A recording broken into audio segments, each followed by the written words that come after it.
Teenage girl uses her friendship with insects to thwart a dangerous killer. It's better than you think.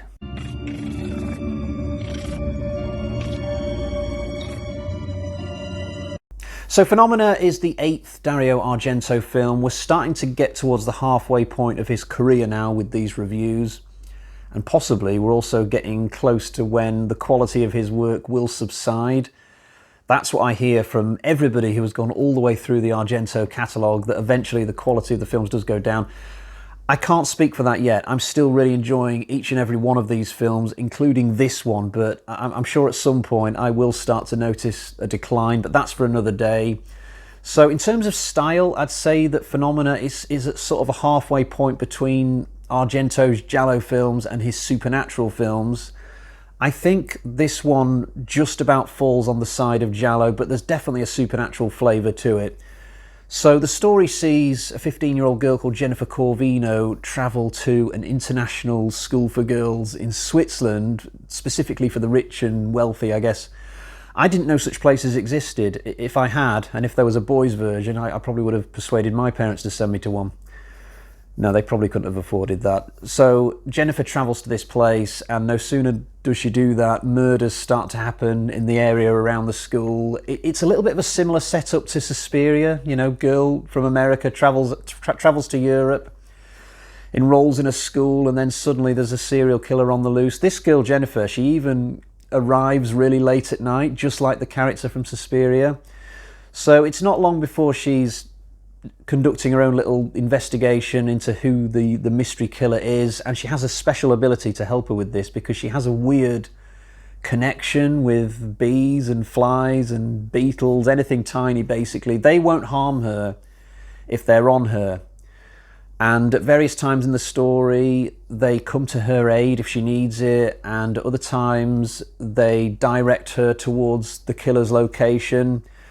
I must admit I was a little bit worried about this plot point when I read the blurb for this film. In fact, I might not have watched this had it not been an Argento film, and I absolutely would have missed out. But I was afraid that this Jennifer character would be a little bit like a female Ant-Man, you know, clicking her fingers and making insects attack people, clicking the fingers on her other hand, and then the insects would line up and make a platform for her so she could leap over a fence. You know, loads of silly stuff that's just in your face and a bit superhero-ish, but it's not like that at all, this film. The insect side of the plot is very subtle. It only comes into play now and again throughout the film. For the most part, this is still a very dark, serious giallo film. The insect side plot just gives it a little something in order to make it different from Argento's previous giallo films, I guess.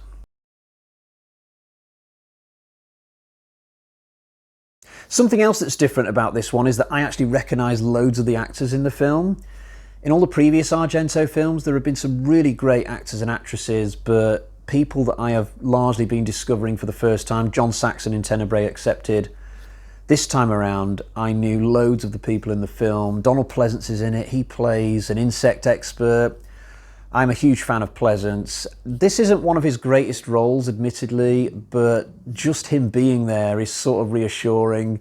We've also got Jennifer Connelly. She plays the lead role of Jennifer. I don't know if it's a coincidence that she has the same name as her character. Maybe the character was renamed Jennifer when Connelly came in. I don't know, but Jennifer Connelly is an actress who I've only really seen in 1980s films. By account, she's had a really long, distinguished career. I think she won an Oscar at some point. But past the end of the 80s, she's just not been in any films that I've really been interested in seeing. But she did Once Upon a Time in America, around about 84, I think. And I mainly know her from Labyrinth, which, as a child, I watched loads of times. And it was news to me the other day when I looked her up on Wikipedia that she was only 16 when she did Labyrinth. When I was 8 or 9 years old watching Labyrinth, Jennifer Connelly seemed a lot older than 16, but she's a terrific actress and she's very good in Phenomena. I watched the director's commentary for this the night after watching the movie, and the guy doing the commentary was sort of critical about Connelly's performance in certain scenes, but I think he was being a little bit harsh. I think she's absolutely wonderful in this film. Definitely, for me, one of the best leads in any Argento film up to this point. We've also got an actor called Patrick Borchow or Bouchow. I can't pronounce his second name. He's a Belgian actor, and I know him from A View to a Kill. That's the only other film I've seen him in before I saw Phenomena the other night. Weirdly enough, A View to a Kill also came out in 1985 like this film, and I believe that the actor was actually going between the sets, doing both films at the same time, and he does sort of have the same hair in both films. Speaking of hair, Dario Nicolodi is also in this film. This is her fourth go-around in an Argento film. She was obviously dating Argento for quite a long time in the 70s and 80s. That's why she pops up so many times. True to form, she has another new hairstyle in this film. I still think her one from Tenebrae is the best. And I guess the only other person I'm going to mention from the cast is Argento's daughter, Fiore. Now, I thought that he only had one acting daughter, Asia. But no, he's got this other daughter who for a while was following the acting dream, and this was one of the few films that she did before. I think eventually she packed it in maybe. She's the first person to die in this film, and it's a terrific opening. One of the best starts to any Dario Argento film. The start of Phenomena and the very end are absolutely amazing. We'll get to the stuff that happens in the middle a little bit later on, but I love the opening scene in this. I think setting this movie in Switzerland rather than doing the usual thing in Italy was a masterstroke.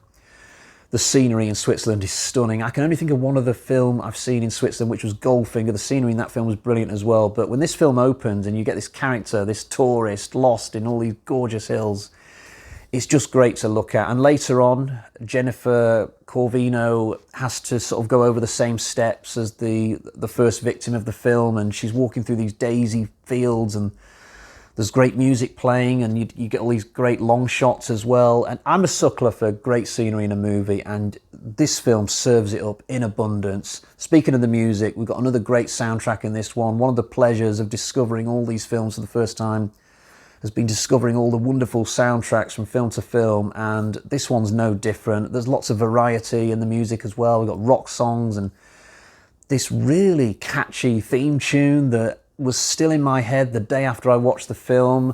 Something else I've heard about the later films is that not only does the quality go down of the films, but also the music when the budget started to dwindle. But again, we'll come to that another day. But for now, the music in this film, voila.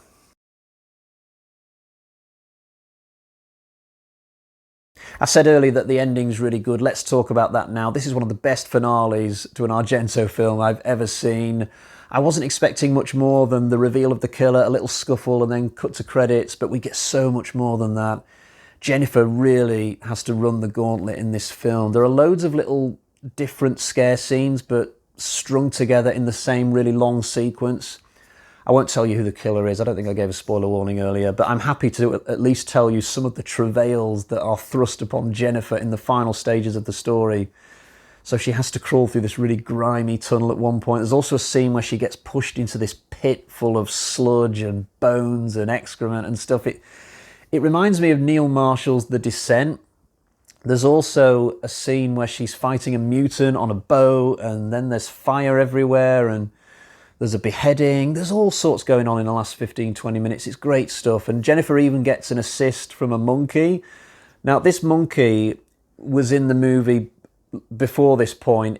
Its owner dies around about the halfway stage at the hands of the killer. So the monkey from then on is on a little revenge mission, and it finds a knife in a dustbin to help it with this. But like with the insects, the monkey doesn't overstay its welcome. It's not like in the second half of the movie we're constantly cutting between Jennifer and the monkey, not at all. The monkey only shows its head, its face now and again, which is great. It just means that it can be a cool little thing and it's not impeding on the main film too much. So let's talk about my negatives now, and for this I now have to go into the middle of the movie, which I've been deliberately leaving till last. There are quite a few duff scenes in this film, and they all seem to be sort of around about the middle, in my head anyway. For the most part, it's the school scenes that are the problem. Now, the first scene that takes place at the girls' school, when Jennifer first arrives and gets to meet her new friend, Sophie, I think her name is, that's a great scene when they're getting to know each other and they're swapping stories and stuff.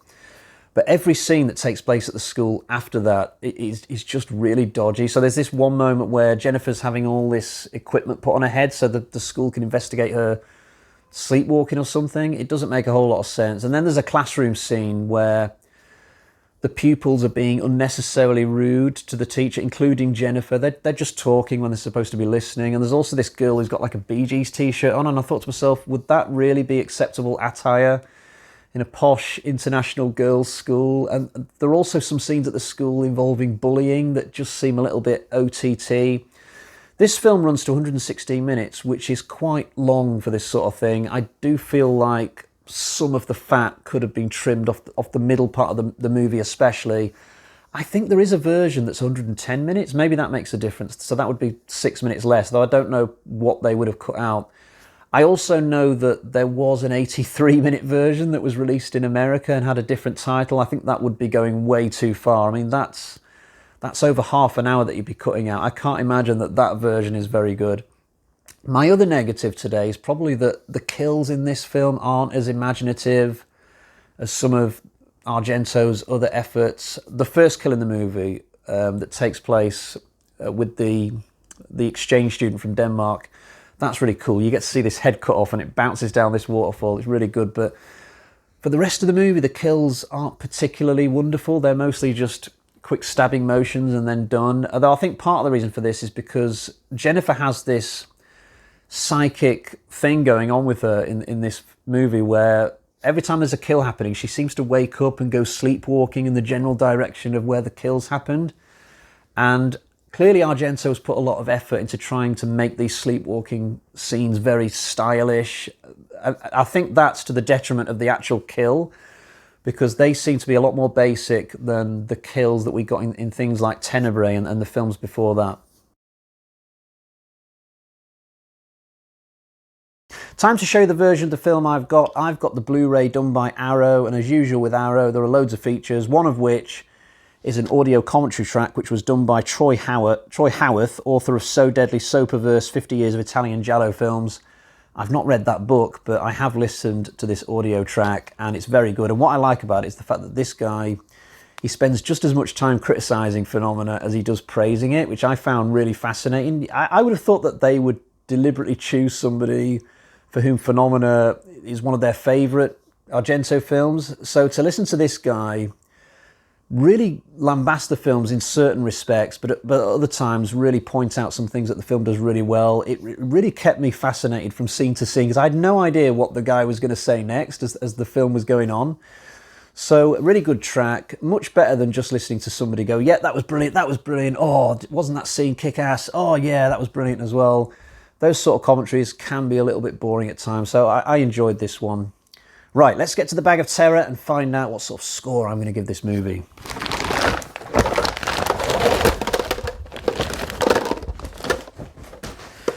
So we've got 1, 2, 3,